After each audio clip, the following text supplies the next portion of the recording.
Let's start with a question. What does it mean to be genuinely confident? Go! Welcome to Fuse from PRCA, the 15-minute podcast for communicators, marketers, and PR professionals. My name's Dan Gold.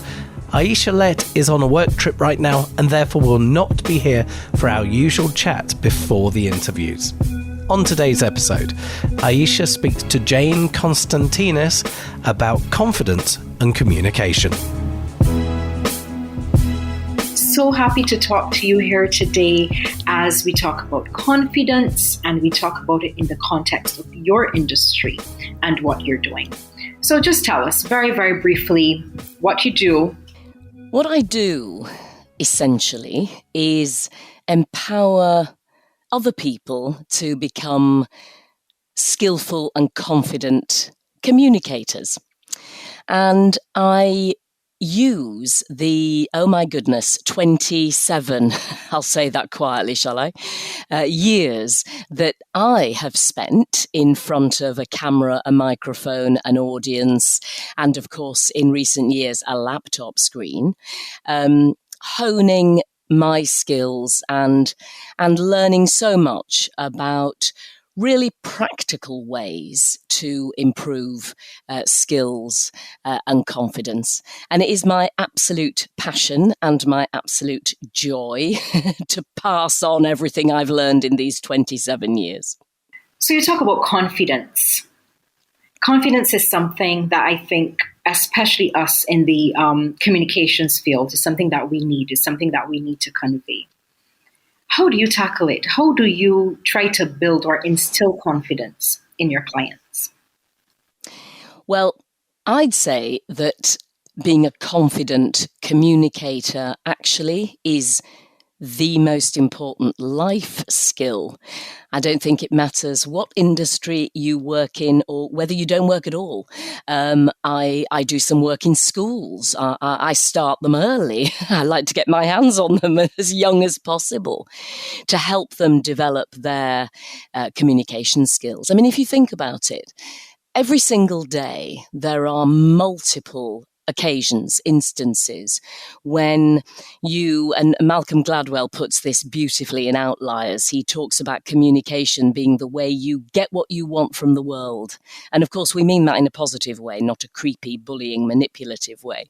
But there are multiple instances in one day where you will either achieve your objectives or not, depending on how well and confidently you communicate. I'm the mother of a teenage daughter, so I might want to avoid having a row over breakfast.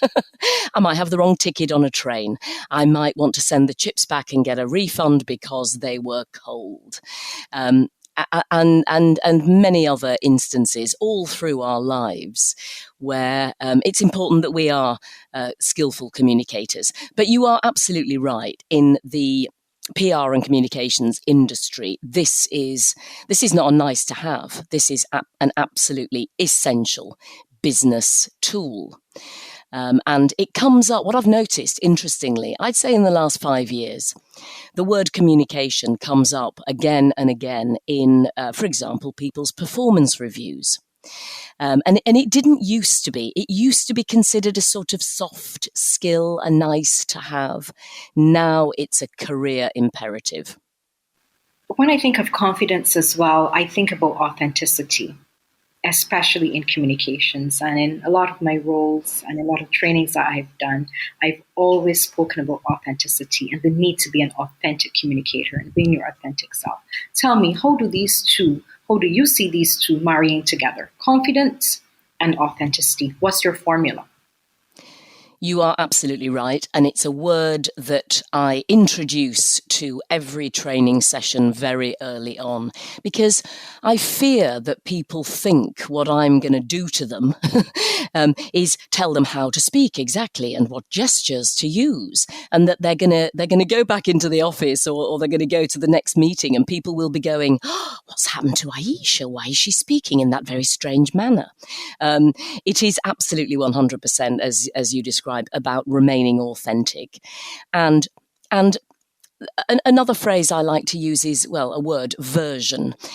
What I see us doing in the training room is finding a version of each individual, the version of them that can communicate with maximum confidence and maximum skill. But it is 100% that it's got to be true to their natural style. But I always say we're slightly polishing up around the edges. And I might, for instance, be working with a very senior person. Let's say it's somebody who's moving from one senior role into an even higher place. And what they feel, and the reason they've come to me, is that they perhaps don't have that version. The other word I like to use is note, like a musical note. They haven't quite got. Perhaps it's a combination of approachability and professionalism or authority, and perhaps they have one or the other, but they haven't quite got the combination of the two. And so what we do together is find that note, find that version of them that they're seeking. But I also believe, so yes, you're quite right, authenticity is key. I also believe that confidence is a muscle. It is not a mystical force field. It's not something that we're necessarily born with. It's not something that we get by osmosis. It's something, and I think you use this word, it's something we grow. And I always say to people, I've got bad news about confidence. I cannot make you more confident. And I see their faces drop. And then I go, you are going to make you more confident. And it's my job to give you the building blocks to create your own confidence every single time. Yes, very well said, and very empowering and inspiring just listening to you. We always have to talk about this, don't we? COVID-19 and the pandemic, and basically, practically obliterated face-to-face work. But we were seeing the trends now worldwide, folks going back into the office. What opportunities do you see there, the return to the face-to-face, for people to, do you think that it's an opportunity for people to grow even more confident, almost like a restart, if you will? What opportunities do you see there? Yeah, it's very, very interesting. And of course, what COVID has given me right at the moment is this rather strange voice. I'm about a month the other side of a positive test, and I find myself still a little bit congested and gravelly. So I apologize for that. You'd never know that I was a voiceover artist, would you? So several things, interesting things, have happened during the pandemic. And now that we're in the hybrid world, there are some people who've never been into an office, never been into their company's office, and now they are going back in. And what I'm seeing with them is that they are very nervous and very unsure of themselves with regard to communicating, whether it's in meetings or whether it's presentations, face to face, because they haven't been doing it. Some people are loving it. Some people like to make full use of the additional tools that we've got in the real world, i.e. our whole bodies and proper eye contact. Other people are telling me that they've enjoyed the barrier that is created by the laptop screen, that actually they feel more confident behind the camera. So in various different ways, I'm working with individuals and groups to help them finesse both styles of communication, because we need both in the hybrid world. And the way that I like to describe it is we finesse our communications style in the same way that tennis players have to slightly alter their game for different surfaces. So, for example, energy. In the real world, when you're either sitting in a room with people or you're standing in front of them, you can bring energy into your delivery with your physicality, literally with your body. When we are sitting here in our little yellow boxes, that is much more difficult. It's a very particular kind of energy. You can't wave your arms around. We can't move around too much. And so I help people to find that type of energy. And I always say that it's like switching on a light inside of you. It's a sort of intensity. It's the energy that actors and newsreaders learn to switch on. So that's one of the very particular things that I do when I'm helping people improve for online communication. Yes, very well said. And it's very true. And I think we're all zoomed out, right? We're all online meetinged out. It's time to go back face to face and get over that online fatigue. So as we wrap our conversation up, is there anything else that you'd like to add? Any little nuggets you may have for us? Well, how interesting that you use the word nugget, because I was about to say one of the other things that we have to slightly finesse for the online world, particularly because everybody is exhausted, is we have to be more concise. We have to use more structure. We have to use more clarity. And I always say, only offer people gold nuggets of content. So it's a little bit like panning for in a riverbed. Don't give them any gravel. Just give them gold nuggets of content, because we have to value people's time more, because they are more tired and more easily distracted. So I would say that delivering gold nuggets every single time is one of the key factors in skillful communication, but also in confidence. Because one of the things people tell me again and again is that they think other people know more than them, that their content is better. And this holds them back from expressing their opinions, from speaking out in meetings, from starting that presentation. And so a key building block of confidence, probably the biggest one, is knowing that your content is strong. So preparation. Oh, people get so tired of hearing me use the word preparation. But preparing content that is full of gold nuggets, because then you will want to share that content with them. The other thing that I would say, and I'm going to give three, if I may, key elements of confident communication. So the first one is content. Make sure that it's strong and of value to them. The second thing is to think about how you open and how you close. Plan it, practice it out loud. Time and time again, people, they think about the first slide if it's a presentation, but they don't think about what's going to happen before the slide. And that can really dent your confidence and dent your impact. And similarly, how are you going to finish? What are you actually going to say? We know from research, it's the thing that your audience is going to most remember.